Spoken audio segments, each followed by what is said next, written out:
В една истанбулска кръчма се бяхме събрали приятели от различни балкански страни.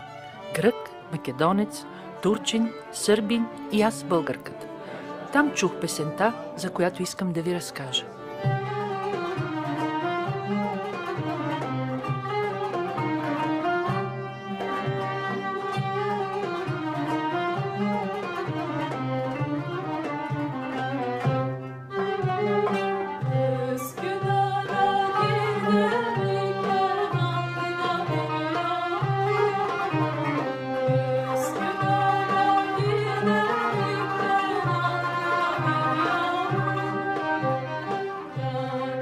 Щом чухме песента, всички започнахме да припяваме на различни езици. И всеки твърдеше, че песента е от неговата страна. След което ужасно се скарахме. Чия е тази песен?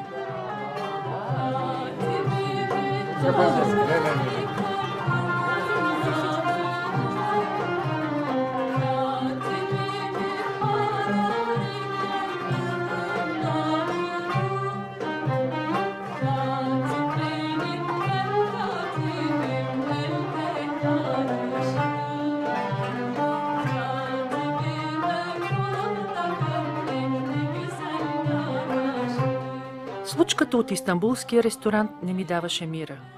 Знаех песента от детинство. Бях убедена, че е българска. Исках да разбера защо останалите също твърдяха, че песента е тяхна. Така започна този филм. Turkish music. Turkish music, eh? Yeah, no Oriental, Arabic. Greek, No. Türk. Всички се опитваха да ме убедят, че това е стара турска песен. Реших да отида при Муамер, прочут познавач и изпълнител на балканска музика. I'm playing this song possibly as a second or third time for you. And because after 40s and 50s, when the tourism started to be dominant, Üsküdar started to be a symbol like shish kebab and Turkish delight.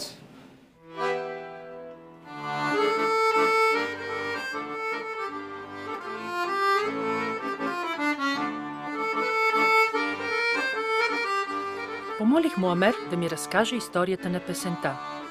Така разбрах, че в нея се разказва за някакъв писар, който бил много харесван от жените. По тази песен през 60-те години за писаря направили филм.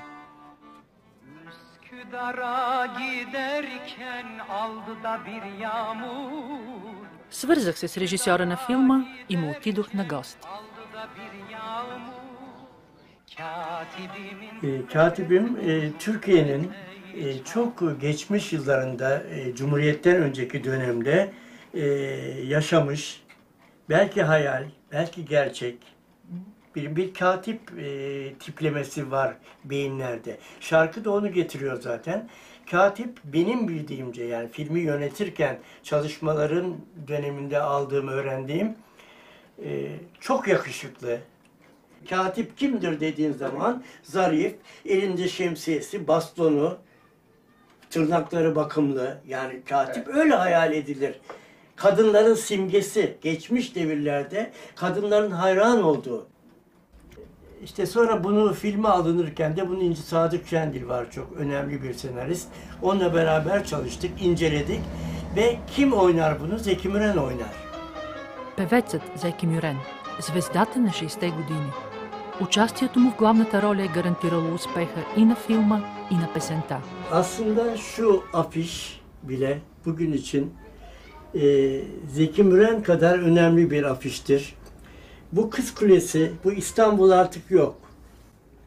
Bu Kız Kulesi tamamen değişti, artık yok. Zeki Müren yok.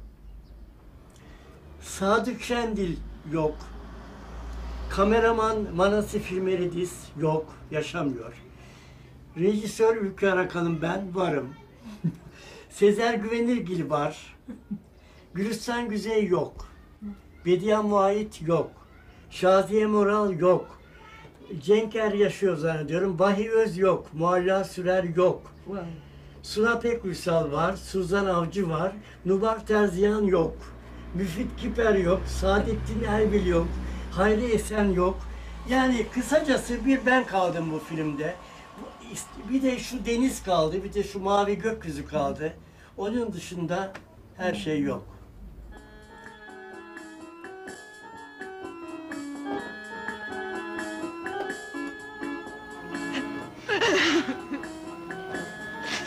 Ağlama Gülzar.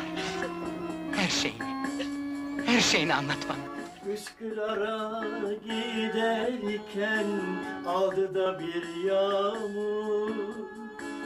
Üsküdar'a giderken aldı da bir yağmur.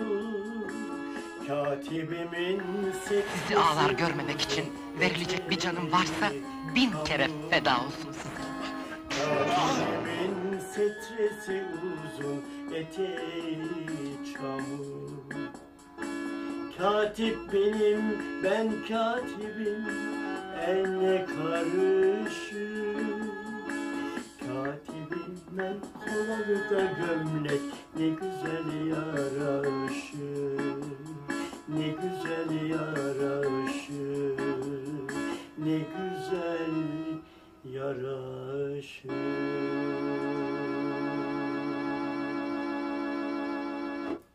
Bravo hocam. Teşekkür ederim. Çok güzel, teşekkür ederim.